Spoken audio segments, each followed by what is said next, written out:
What's going on, everybody? Welcome to another edition of Shoot, where every shot you do not take, you will miss. So shoot that thing. And as always, you can like, share, subscribe, comment. I will greatly appreciate it. I love the commentary. I love the differences of opinions, and we can go from there. But today we're going to talk about this recent Kobe slander that has been circling the interwebs amongst media pundits, people with different platforms, and it's seemingly coming from everywhere. And those that know me know I'm a Kobe fan from day one. It's been my guy, and I keep slander or any kind of slander around me. I keep it to a minimum. I don't want to hear it, and I'll do my best to shut it down. But recently, and especially now that the man has passed away, R.I.P. Kobe, R.I.P. Gigi, and the other 8 passengers in the helicopter. Still, my condolences still to the family. But you have started off, I'll say one of the originators of when I really started to tune my ear to it was Nick Wright. Nick Wright, he is, calling folks a hater is kind of a wide term. Oh, you say something you don't like, oh, he's a hater. Nick Wright is a hater. And that's not using the term lightly. He's obviously a Bron guy. He's for lack of better terms, he swings on his gonads, seemingly at every chance to get. Bron can do everything great, nothing bad. And I think Nick Wright once said that, I'll give it to Kobe that he's a better ball handler than LeBron. And he was reluctant to say that. And anyone who knows basketball knows those two players. There's no reluctancy you should ever have to say Kobe's a better ball handler than LeBron. It just is what it is. You can say Bron's a better passer. Okay, great. Bron looks, he's wants to razzle and dazzle you with the passes. Okay, great. But to say he's a better scorer than Kobe is crazy, which Nick Wright says he is, which is insane. Yeah, he has more points. He has more points in his 20-some-odd career. He's been very blessed not to ever be sidelined with injuries for a long period of time, like some of the other greats have. And he doesn't score in a variety of ways Kobe scores. He doesn't score in the difficulty Kobe scores. He's more of a straight down the line, score, and it makes it sad because I don't ever want to say LeBron sucks, because LeBron doesn't suck. But the way they ride him, his gonads, it makes me want to say this guy is terrible. It makes me want to hate him, but I don't hate the man. So Nick Wright goes. He says something. He says all Kobe did was score. LeBron is better in every way than Kobe. It says, oh, look at their records. LeBron teams and Kobe teams.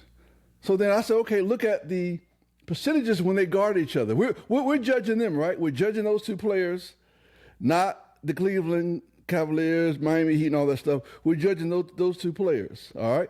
So the percentages of them guarding each other, 54% versus LeBron field goal percentage. LeBron, while guarding by Kobe, 27%. That's terrible, if you ask me. LeBron wasn't a defensive stopper. LeBron was a chase down blocker, one of the best ever to do it. I'm not going to take that from him. But as far as hunkering down, getting down, defense, that wasn't LeBron's game. That's Kobe's game. All right. Then, after Nick Wright, he still does his thing. He's still goes on his tangents or whatever every now and then when he ever gets his chance. He hands the baton off to Mr. Shannon Sharpe. All right. Shannon Sharpe goes on his, Shannon Sharpe was a big MJ fan. Big MJ fan, Kobe fan, said the next greatest thing to MJ was Kobe.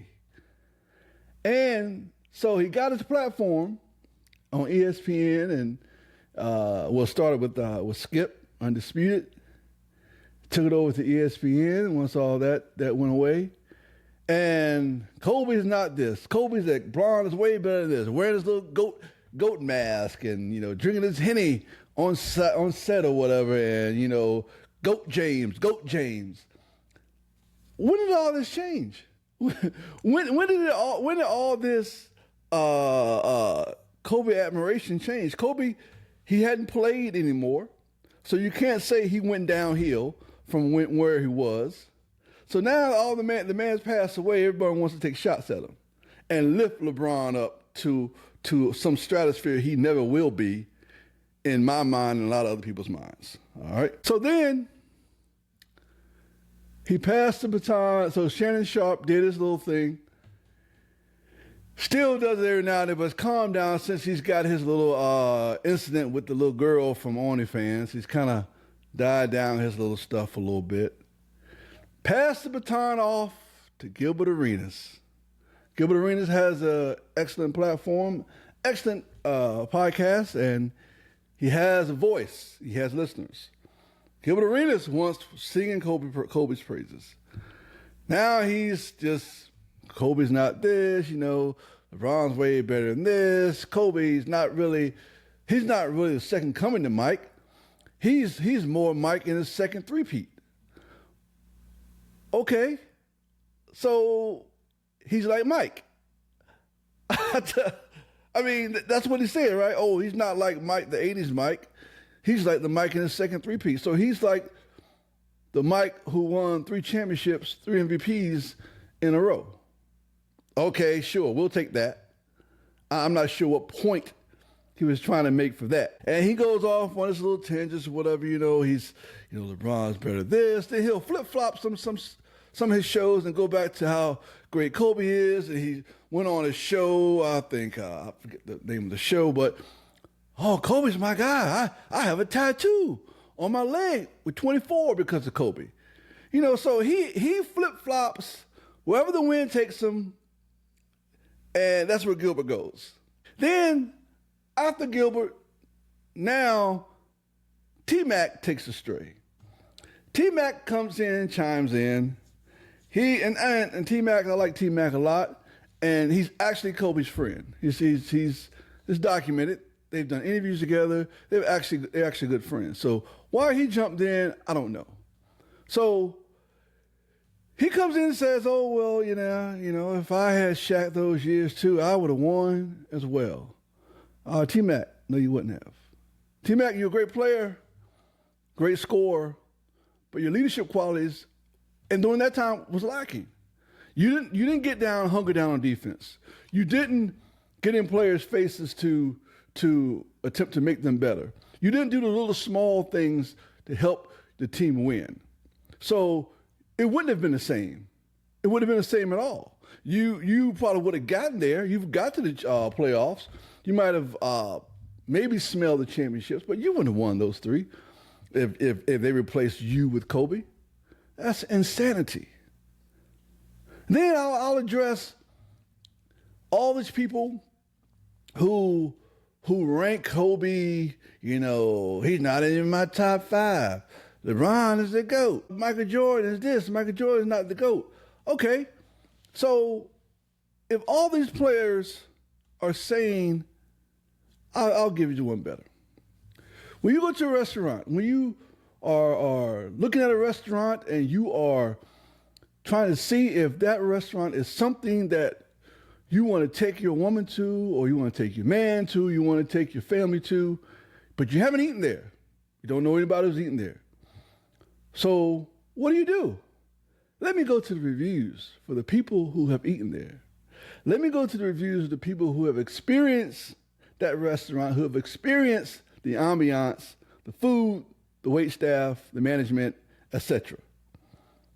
You don't go to the people who saw pictures of it on a commercial on TV, or saw the magazine, or went by and smelled the food coming from the restaurant, but never actually been there.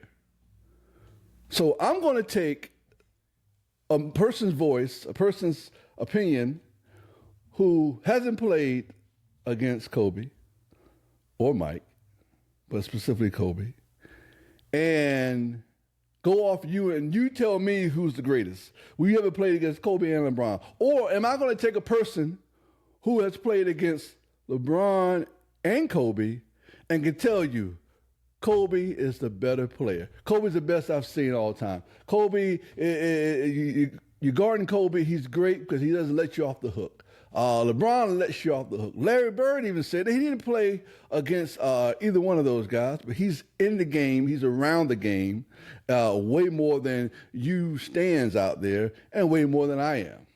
He's quoted as saying, if you want to have a good time, have fun, get LeBron.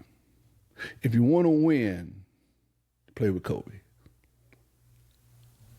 That's from Larry Bird. Y'all take his word for stuff over mine, right? So that's his words. All right. So all in all, the man has passed away. The man, in my mind, his legacy is cemented.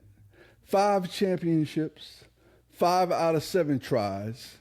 The greatest Laker ever. Even Magic has said that. And I'm pretty sure, Kareem doesn't really talk about stuff like that, but he'll probably give the nod to him. And all these accolades, the Redeem team, Coach K comes out and says, out of all the alpha dogs on the team, we needed this one. Kobe was the one alpha dog to get us to where we wanted to be. He did the little things. He did the things that was needed from the team that other players of all these alphas wouldn't do. But as Coach K said, he was the one. He is one of the greatest players ever to play the game. Then he said, right after that, he may be the best. From Coach K. Everybody respects Coach K. Whether, you like Duke or not, you hate Duke, you respect Coach K.